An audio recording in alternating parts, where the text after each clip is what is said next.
The village of Durnham had always lived in fear of dragons. For generations, the people whispered stories of fire and ruin, of skies darkened by wings, of beasts that showed no mercy. Children were told never to wander into the forest, because the dragons made their nests in the mountains beyond. Yet one small girl did not listen. Her name was Lena, and she was only 6 years old.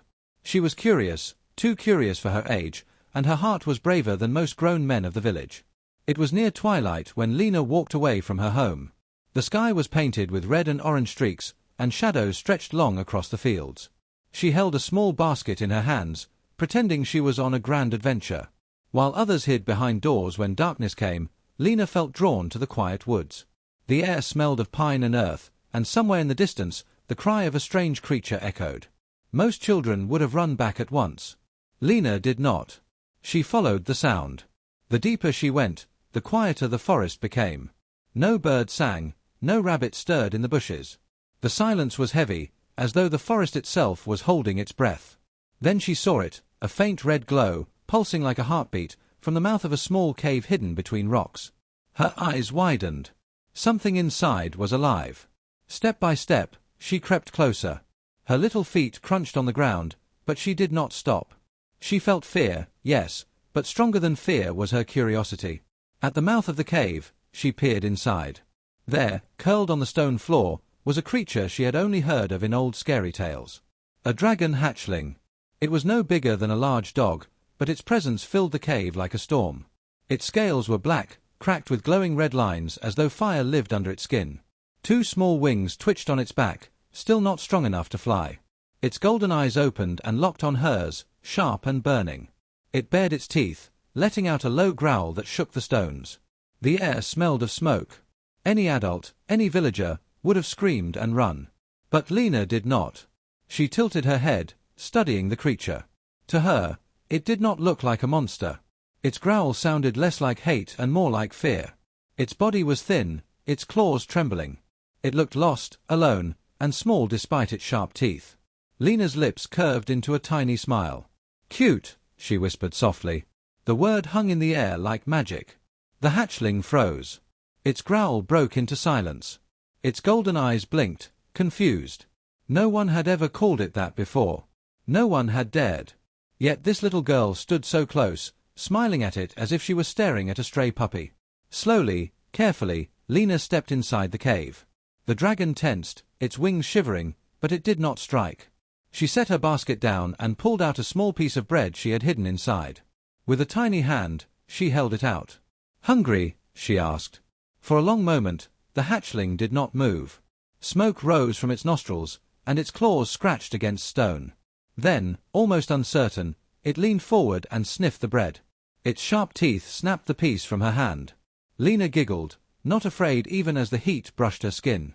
She clapped her hands. "See. You like it." Something shifted in the cave. The air felt lighter, the glow from the dragon's cracks dimmed, less threatening. The hatchling tilted its head at her, mirroring her curious look. A strange bond had begun, something fragile yet powerful. The girl sat cross-legged on the cold stone floor, watching as the creature chewed awkwardly, crumbs falling from its sharp mouth. She reached out, and though the dragon flinched, it did not attack. Her tiny fingers brushed the edge of its scale, warm like heated metal. She whispered again, almost to herself, "You're so cute." Outside, the forest seemed to stir, as if aware of what was happening. A bird gave a sharp cry in the distance, and the wind shifted through the trees. Lena did not notice. She was too busy giggling at the way the hatchling sneezed, sending out a puff of smoke that made her cough and laugh at the same time. The dragon blinked, almost startled by her laughter, and then let out a small, uncertain rumble that sounded almost playful. Far away, in the village, torches were being lit. Parents were calling their children home. Fear of night and of dragons kept the villagers inside, but Lena was not there. She was in a cave, sharing bread with a creature that should have been her worst nightmare. She did not know the danger. She only saw a lonely little beast who needed a friend. The hatchling shifted closer, its body curling near her tiny legs. The warmth of its skin drove away the chill of the stone. Lena yawned, tired from her long walk. She leaned back against the wall of the cave, her eyes half closing. The dragon's golden gaze softened, watching her with a strange stillness, as though it too felt safer near her. For the first time in its short life, it was not alone. Night deepened outside, the stars rising one by one. In the cave, the strangest sight unfolded, a 6-year-old girl and a terrifying dragon hatchling, sitting together like friends. No one in the village would believe it. No one could imagine it. Yet in that moment, something powerful had begun. A bond that would change not only Lena's life but the fate of everyone who lived under the shadow of dragons. And as the wind howled through the forest, the hatchling closed its glowing eyes beside the child, and the world seemed to hold its breath for what was yet to come. The next morning, Lena woke up to find the dragon hatchling still curled beside her. Its body radiated warmth like a living fire, keeping away the cold night air. For a moment, she blinked in confusion, as though the memory of last night had been a dream. But then the creature stirred, opening its golden eyes and lifting its small head. A puff of smoke escaped its nose, making her giggle. No, it was real. Lena rubbed her eyes and smiled at the dragon. "Good morning, Ash," she said, choosing a name for it without much thought. The dragon tilted its head, as if listening. Its sharp ears twitched at the sound of her voice. Somehow, the name seemed to settle on it perfectly. A creature born of fire and ruin, yet now named by the soft voice of a child. She stood up, brushed the dust off her dress, and picked up her empty basket. "I'll bring you more food," she whispered before leaving the cave. Ash followed her with its gaze, but did not move. It remained in the shadows, its small wings trembling as though it feared the light outside. Back in the village, Lena slipped quietly into her home. Her mother scolded her for being gone so long, but Lena only nodded and stayed silent. She could not tell anyone about Ash. No one would understand. They would not see what she saw. They would see a monster.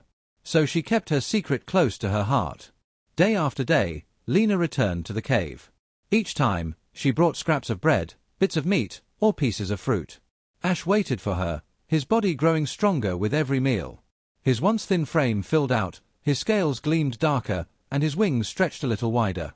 He was still small compared to the dragons in old stories, but there was something different about him. A quiet power, like a storm waiting to break. At first, Ash would only snatch food from her hand and retreat. But slowly, he began to trust. He let her sit closer, let her touch his scales without flinching, and sometimes even nudged her with his nose like a playful pet. Lena laughed at these moments, her voice echoing through the cave like music. To Ash, the sound was unlike anything he had ever heard.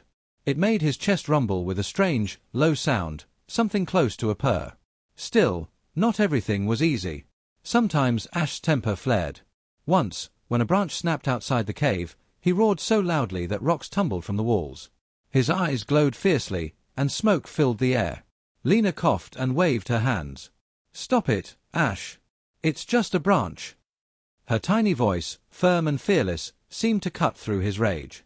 Slowly, his glow dimmed, and he curled back down with a guilty huff. Lena stroked his snout gently. "It's okay. You're not scary. Not to me." In the village, however, rumors began to spread.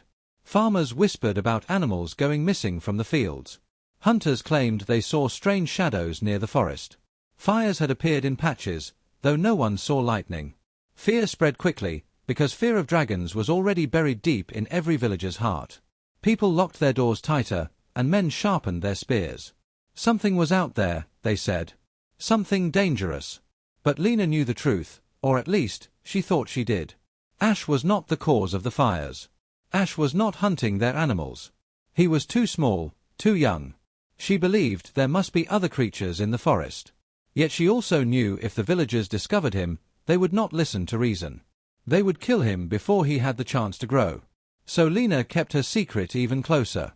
She visited Ash in the evenings, laughing and playing with him as if he were her closest friend. She told him stories about her family, about the games she played with other children, about how much she hated chores. Ash listened, his golden eyes fixed on her. He did not understand all her words, but he understood her voice. He understood her kindness. Sometimes she would rest her head against his warm body, falling asleep while the hatchling watched over her. Other times, she would run around the cave while he chased her clumsily, his wings flapping uselessly. She laughed until her sides hurt, and Ash's growls turned softer, almost joyful. Yet beneath these gentle days, shadows gathered. Lena noticed how Ash's body glowed brighter at times, his scales pulsing with red light like fire trapped under stone. She noticed how his claws left deep marks in the rock with little effort. She noticed how his roar, even as a hatchling, carried across the forest like thunder. These things frightened her a little, but she pushed the fear aside. To her, Ash was still the same lonely creature she had found, the one she had called cute. But outside the cave, the villagers grew restless. Hunters spoke of finding half-burned tracks leading into the mountains. A shepherd swore he saw glowing eyes in the dark. The whispers turned into warnings, and warnings into plans. If a dragon was indeed growing near their homes, they would have to deal with it before it was too late. Lena did not know this yet. She only knew that every time she looked at Ash, she felt a strange warmth in her chest, stronger than fear, stronger than doubt. He was her friend. She believed in him. And in her young, innocent heart, she believed that bond could never be broken. But the forest around them was changing. The nights grew longer. The air felt heavier. And somewhere beyond the cave, far in the dark mountains, something stirred, something that knew the awful hatchling had awoken. The days turned into weeks, and Lena's secret grew heavier. Each evening she slipped away into the forest, bringing food wrapped in cloth or hidden in her basket. Ash was always waiting, his golden eyes glowing faintly in the shadows of the cave. Every time she returned, he seemed a little larger, a little stronger. His wings stretched wider, his claws sharper, his glow brighter.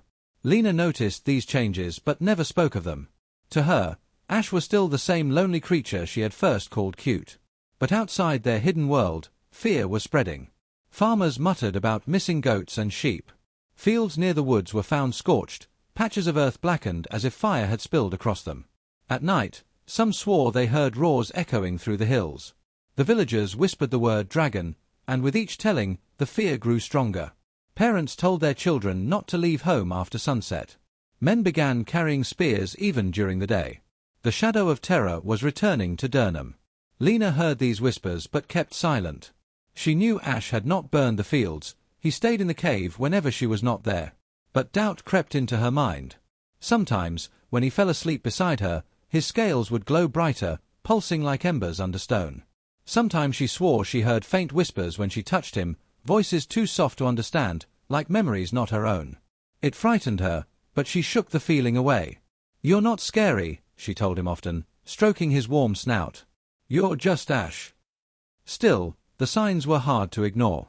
Ash grew restless. He paced the cave more often, his tail scraping against the stone. His wings trembled as though they longed to stretch in the open air.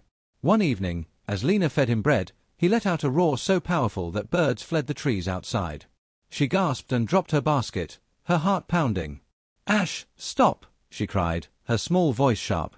The dragon froze, then lowered his head as though ashamed. Smoke curled from his nostrils. Lena bent down, picked up the basket, and hugged his neck. "It's okay," she whispered, though her hands trembled. "You're still my friend." Back in the village, however, the tension was boiling. A shepherd swore he had seen glowing eyes in the forest, eyes like fire staring through the dark. Hunters found claw marks deep in tree trunks, higher than any wolf or bear could reach. To the villagers, these were not signs of mystery, they were proof. Proof that a dragon was growing near, and that danger was coming closer every night. One evening, Lena overheard her father speaking to the other men of the village. They sat by the fire, their voices grim. "It's only a hatchling now," one man said, "but give it time and it will be a monster. We must find it before it finds us." Her father nodded, worry etched on his face. "We cannot wait for it to grow," he agreed. "A dragon left alone is death for us all." Lena's chest tightened. She clutched her small hands together under the table, her heart thudding. They were talking about Ash. They wanted to hunt him. They wanted to kill him. She wanted to scream at them, to tell them Ash was different, but she stayed silent. No one would believe her. She was only a child. That night, she ran faster than ever to the cave. When Ash saw her, he bounded forward, his body now reaching higher than her shoulders. He nudged her gently, his scales glowing faintly. She wrapped her arms around him and pressed her face against his warm chest. "They're coming," she whispered through tears. "They think you're dangerous." Ash growled low, his eyes narrowing, and smoke curled around them. Lena shook her head. "No, you must stay hidden. Promise me you won't hurt them." The dragon did not understand all her words, but he understood her fear. His growl faded, and he curled around her protectively. Yet deep inside, his golden eyes flickered with something more than confusion, something ancient, something fierce. The whispers in his scales grew louder when Lena rested her hand on him, almost like voices calling from a faraway time. She pulled her hand back quickly, unsettled, but she forced a smile. "You're still cute," she said softly, trying to believe it with all her heart. But outside, the village prepared for the worst. Hunters sharpened their blades, torches were gathered, and plans were made. They would search the forest until they found the beast. Lena knew the time she had with Ash was running out. And as the moon rose high, casting silver light over the land, she felt for the first time a shadow of doubt. What if the villagers were right? What if Ash was not only a hatchling, but something far more dangerous? The cave was quiet that night, but the world beyond it was not. The hunters were coming, and the secret Lena had guarded so carefully was about to be tested. The hunters did not take long to act. The signs were too many: burned fields, claw marks on the trees, shadows in the night.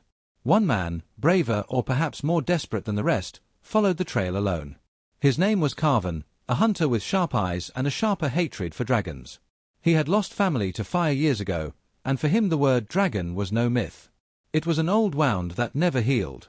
When he noticed the little girl sneaking into the forest each evening, carrying food in her basket, suspicion flared. He followed her in silence, careful to keep to the shadows.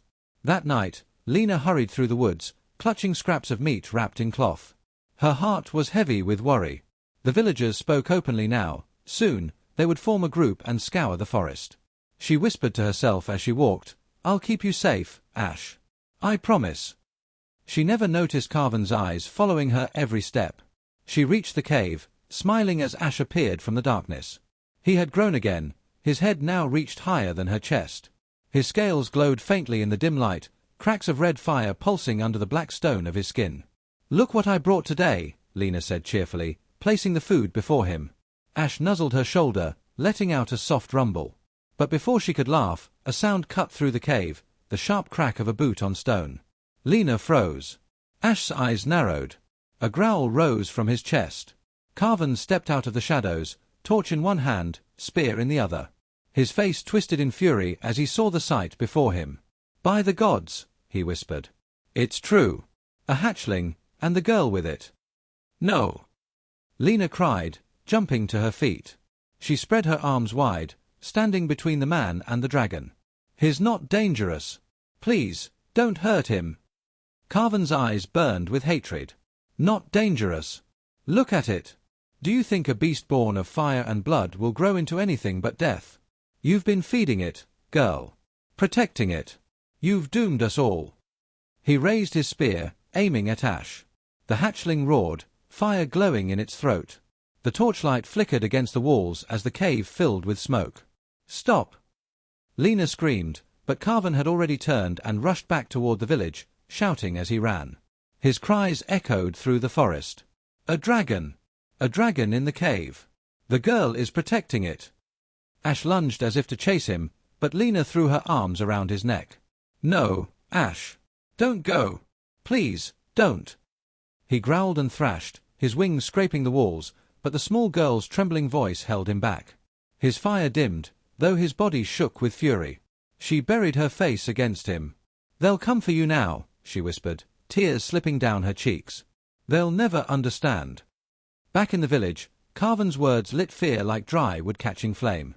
The men grabbed their spears and torches, the women pulled their children inside. Bells rang, calling everyone to arms. "The awful hatchling," they said, voices shaking. "The monster from the old prophesies. It's real. And it's here." By the time Lena returned to the cave, the forest was alive with light. Torches moved between the trees like glowing eyes. Shouts carried on the wind. Ash growled deeply, his scales burning brighter than ever before. The cave walls seemed to tremble with his rage. Lena hugged him tight. "They don't know you," she said desperately. "They think you're a monster. But you're mine, Ash. You're mine." The first villagers arrived at the cave's mouth, their torches painting the stone in firelight. Spears bristled in the dark. Ash stepped forward, towering over Lena now, his wings stretching wide. His roar shook the night like thunder, sending birds fleeing from the treetops. Flames burst from his jaws, a terrifying blaze that lit up the forest. The villagers stumbled back, eyes wide in terror. This was no ordinary hatchling. The fire was mixed with shadow, a dark smoke twisting through the flames, devouring the light around it. Men screamed. Women prayed. The word monster echoed again and again. The prophecy of the awful hatchling lived in every terrified glance. They saw not a child's friend, but a beast destined to destroy them. And Lena, small and trembling, stood between the villagers and the dragon, her voice breaking as she cried out, "Please! He's not evil! He's not!" But her words were drowned by fear, and in that moment, her secret was no longer hers alone. It belonged to the whole village. And the world around her would never be the same. The forest burned with torchlight as the villagers gathered outside the cave. Their voices rose in anger and fear, echoing through the night like a storm. Carven stood at the front, his spear aimed at the shadows where the hatchling growled. "This is no pet," he shouted. "It's the awful hatchling. If we leave it, it will grow into our death. We must end it now." The crowd murmured in agreement, though some trembled at the thought of facing a dragon. Inside the cave, Ash paced restlessly, his scales glowing with fire and shadow. His golden eyes burned with fury, and smoke curled from his nostrils. Lena clung to his neck, her face pale but her voice steady. "Don't go out there, Ash. Please don't fight them." She looked at the crowd gathered beyond the cave mouth and then back at her friend. Her heart pounded so hard she thought it might break her chest. "They don't understand. But I do. You're not a monster. You're not." The ground shook with heavy footsteps. More torches appeared beyond the trees. Soldiers had arrived from the distant kingdom, armored men carrying swords and banners. At their head rode a tall figure in silver plate, a commander whose voice rang clear. "By order of the king, the dragon hatchling must be slain. It carries the curse of ruin. This is the creature from the old prophecies, the one that will bring fire to the world. We will not allow it to grow." The villagers stepped aside, relieved to see the soldiers take charge. Carven bowed his head, his anger turning into grim satisfaction. "Do what must be done," he said. "End it before it ends us." The soldiers advanced, their blades gleaming in the firelight. Ash growled louder, his wings spreading wide, his body now nearly twice the size it had been when Lena first found him. The soldiers faltered, their courage wavering as they felt the heat and darkness radiating from him. Lena ran forward, standing at the entrance of the cave with her arms outstretched. "No!" she cried. "You can't hurt him. He's not what you think." The commander's voice was hard. "Stand aside, child. You don't know what you are protecting." Lena's voice broke as she shouted back, "I do know. He's my friend. He's saved me, and he's gentle, and he's kind. He can choose what he wants to be." The soldiers hesitated. Some looked at one another uneasily. Could a child truly tame a dragon? Could a monster be anything other than a monster? The commander raised his hand to give the order, but Lena turned, tears in her eyes, and pressed her forehead against Ash's snout. "Don't fight them," she whispered. "Please. If you fight, they'll never believe me. But if you show them you can be more, maybe they'll understand." Ash rumbled, the fire in his throat flickering dangerously. For a moment, it seemed he might unleash his fury anyway, burning everything before him. But then he looked into the small girl's tear-streaked face, and something shifted. His growl softened. The glow of his scales dimmed. His wings folded slowly against his back. The soldiers paused, confused. The commander lowered his sword slightly, though suspicion still burned in his eyes. "This is your choice, Ash," Lena said softly, her hands trembling as they pressed against his warm skin. "You can be what they fear, or you can be what I see. Please, choose." Her words echoed in the cave, fragile yet strong, carrying more weight than any sword or spear. For the first time, the fate of the awful hatchling was not in the hands of hunters or kings. It was in the hands of a child, and in the heart of the creature she had called cute. The soldiers watched, uncertain. The villagers held their breath. The commander tightened his grip on his sword. And in that moment of silence, the entire forest seemed to wait for the dragon's decision. The night held its breath as Lena's whisper trembled through the cave. "If you fight, they'll never believe me. But if you show them, you can be more." Her voice was so small, yet in the silence it seemed louder than the clash of any sword. Ash's body shook with rage, his scales pulsing with heat and shadow, but when his golden eyes met hers, the fire inside him wavered. He lowered his head, pressing his snout gently against the little girl's hands. The soldiers paused, uncertain, their blades raised but their hearts faltering. Then the commander roared, "Do it! Kill the beast! The soldiers charged forward, torches blazing. In that instant, Ash's wings snapped open, stretching wider than the cave's entrance. Power burst from him, fire and shadow twined together, surging out like a storm. But the flames did not fall upon the villagers. Instead, they swirled around the soldiers' weapons, melting blades, snapping spearheads, burning only steel and wood while leaving the men untouched. The torches hissed and died, plunging the forest into darkness lit only by the glow of the dragon's body. The soldiers stumbled back in shock, dropping their ruined weapons. Panic spread through the ranks. Some fled into the trees, others fell to their knees, whispering prayers. None had ever seen such power, a fire that chose what to destroy and what to spare. The commander staggered, his sword nothing but molten fragments at his feet. His voice, once steady, now cracked with fear. This is no ordinary hatchling. It is the prophecy come alive. But Lena stepped forward, her tiny figure bathed in ash glow. She held her arms wide, her face fierce. He chose not to hurt you. Don't you see? He's not what you think. He's not what you fear. Her words cut through the chaos, and for a heartbeat, even the forest seemed to listen.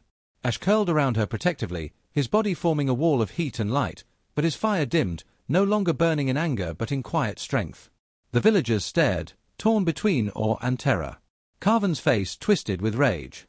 "It's a trick," he shouted. "The beast is only waiting to grow stronger. When it does, we will all burn." But his words sounded weaker now, drowned by what everyone had seen with their own eyes, a dragon that spared them when it could have destroyed them all. Slowly, the crowd broke apart.